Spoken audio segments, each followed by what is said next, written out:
America's the nation that prides itself on being ready anytime, anywhere when it comes to emergencies and saving lives. South Carolina Senator Lindsey Graham is here to detail what's happening in his home state. There is no fantasy about the billions of dollars spent every day in fantasy football, but a player is being ripped off by what amounts to insider trading and fraud skimming off the top. If a person is dying of an incurable disease and is in complete control of their mental faculties, should they not be allowed to take their own life? A California ruling has both sides screaming for justice. And when it comes to those who enforce justice, what should be done about a cop who won't follow the law and could be claiming that Sandy Hook was a fraud? The only 60 Minutes that tells it like it is every single night with absolutely no fear. You'll find out. I'm Ed Berliner, and this is The Hard Line for Tuesday, October 6th, 2015.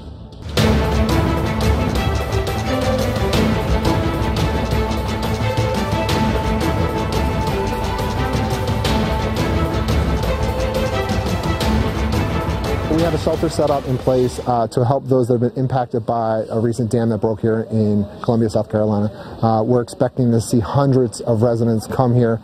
This is a safe place for them to come, get out of the weather. The temperatures are starting to drop as night falls. This is an opportunity for them to get warm, get some food, regroup, recover, and think about what next steps are. There is no other nation in the world that so prides itself on being ready to help in emergencies. Men and women who dive in with no fear for their own lives, volunteers who think nothing of their own safety, and billions of dollars spent on being ready for anything. Yet we still live in the shadow of Katrina and New Orleans.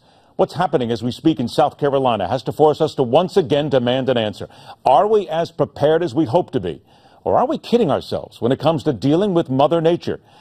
He was the man in charge at the Federal Emergency Management Agency when Katrina struck, who was there when the machine went into motion and was at times stopped cold by government bureaucracy in reacting.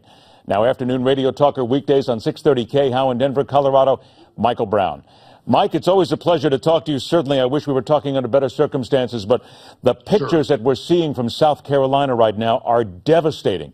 And it begs us to ask, is the federal government giving local governments everything they need? Are we any better prepared today than we were at the time of Katrina?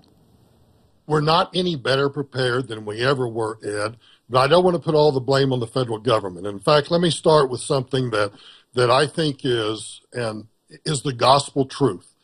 There was never a disaster, whether it was a flood, a tornado, a hurricane, an ice storm, a wildfire. There was never one single disaster that I didn't go to anywhere in the United States of America where I didn't hear from at least one, if not numerous hundreds of disaster victims who said this: I never thought it would happen to me. And I think what has happened is that we live in such an amazing society. We've got all these great technological things. I mean, look, I'm sitting here in my home office talking to you on Skype, and I've got, all of my electronic gear all around me, and I'm quite comfortable here in Colorado. And if the ice storm hits, I'm not really worried. I've got food and I've got water and stuff to last me at least 72 hours. But most people believe that these bad things are never going to happen to them. And so no matter what the politicians do, and I actually feel, imagine me saying this, I actually feel sorry for politicians. But so many instances, the politicians will get up, and I think they've learned post-Katrina to give these warnings and try to encourage people to take action, to be aware of the risk, and to get out of the way of danger, and people fail to heed those warnings. All right, now I want to get right on what you said right there, because here's South Carolina Governor Nikki Haley. This is Monday. Yes. She was telling the residents, stay indoors if possible, and don't go outside and do stupid things like taking pictures. Here's what she said. We've had word that there are people who are taking their boats to the Lake Murray Dam to take pictures of all the water that we're trying to release. That is extremely dangerous. And this is, I can't stress enough that this is not a fun event. We don't want to have to come out and rescue, and much worse, we don't want to have you added to this number of fatalities. So we do ask that people avoid that and just watch TV for the pictures. This is not a fun event. Mike, how do we get this through the heads of knuckleheads here? Because here we have the Coast Guard now has been working in South Carolina, sending in the helicopters. They've been pulling people off their homes. These are people who need the help. But then we've got these idiots who are out there who decide that this is fun and games. What do we do? All right, now be careful, because I'm going to pick on a sacred cow here in just a second. Go right ahead.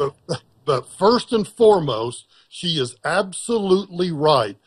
I'll put it in these terms. Do you want to be the knucklehead that causes a swiftwater rescue worker or a firefighter or a cop or anybody else to lose their life or to lose limb or to be injured because you were the knucklehead out doing something because, oh, look how cool this is. I want to get a picture. So that's the first point I want to make. But the second point I want to make is this. The media is also to blame in this because, look, I get it. These pictures are amazing. These pictures are fascinating to us. But is there not some way that we don't have to send every single local reporter, every national reporter? Can we not figure out some way that we can somehow pool, like we do at the White House, have a pool of photographers, have a pool of print and media people that can do this? Because if we're going to tell citizens that it's too dangerous to be out there, then what the hell is the media doing out there also? Because they could end up costing a rescue worker their life also. Michael, how dare you go against the media when you've got to get that person out there, that reporter out there, you've got to get that face standing out there, you've got to make sure they're standing there in those knee-high boots to make sure that everybody can see it. I've been in this business 30-plus years. I cannot agree with you more. It's ridiculous, it's dangerous, it's foolish, it's unnecessary, but we continue to see this need that the media has to say, here's our face and here we are outside. You're right, and these are the people who then tell the knuckleheads it's okay to go out and do something like this. But let me then get to something else. Okay, we've all done this now. You and I will never work in the media again. We've now been blackballed forever. We get it. But let's move on to something else. I want to hit infrastructure. Here's a report from NBC, and I think this just kind of capsulizes everything. The biggest issue they've had right now are dam breaches. These are causing full-scale evacuations. Here's what it looked like. A major dam breach caused raging, powerful water to rush through several communities, triggering a full-scale evacuation in some areas. The greatest fear, a larger dam downriver could get hit by a wall of water and also give way. We've got to get people downstream evacuated. Because if this dam goes, the 50,000 people are going to be washed away. So then, Michael, let's look at it this way. Infrastructure-wise, when it comes down to dams, the things that man can make in order to be ready for national disasters, are we prepared there? Because it would seem to many people that's where we've really fallen behind, is having these things, these man-made things ready. Look, let's go right back to the Army Corps of Engineers at Katrina. The failure there, it seems like this is an issue that doesn't get a lot of attention. This is why I feel obligated for the rest of my entire life to do nothing but speak the absolute truth. With every dollar that we spend, we borrow at least 40 cents of that dollar. So we have, at some point, are going to have to start making priorities. Most of the federal budget, I would say most of government budgets in general, goes to the redistribution of tax dollars from one individual, one person, to another person.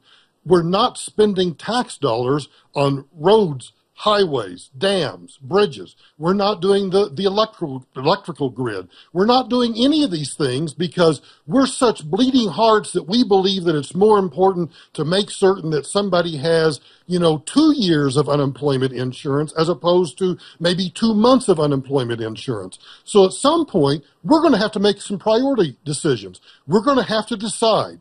And I think the decision is to reprioritize our spending, not increase taxes, because we can't keep going back to the same goose that keeps laying that egg and keeps saying we need to take more and more of your taxes because we have to do all this redistribution, plus we have to fix infrastructure. You can't do both unless we just tax everybody out the wazoo. I got about 90 seconds left. Do we also need to understand, and here comes climate change into this, and there are people going, and I had somebody tell me this week, the glaciers aren't actually melting, seas are not rising, the Earth's not getting any warmer. All right, folks, look, let's stop trying to find blame here, Mike.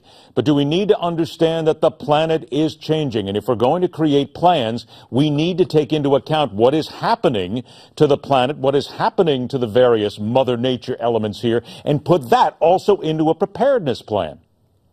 Look, are you ready for a shocker? Go ahead. I believe the climate changes. I believe the climate changes all the time. So do I. and Mother Nature's going to do what Mother Nature wants to do, and we don't amount to a hill of beans in what Mother Nature decides to do. So what we have to do is to learn to mitigate against what she's going to do. I just returned from a trip to Oklahoma City. Do you realize that most people that build new homes, and I don't mean to pick on my fellow Oklahomans, but they build new houses, they know they live in Tornado Alley, and they don't put safe rooms in their homes.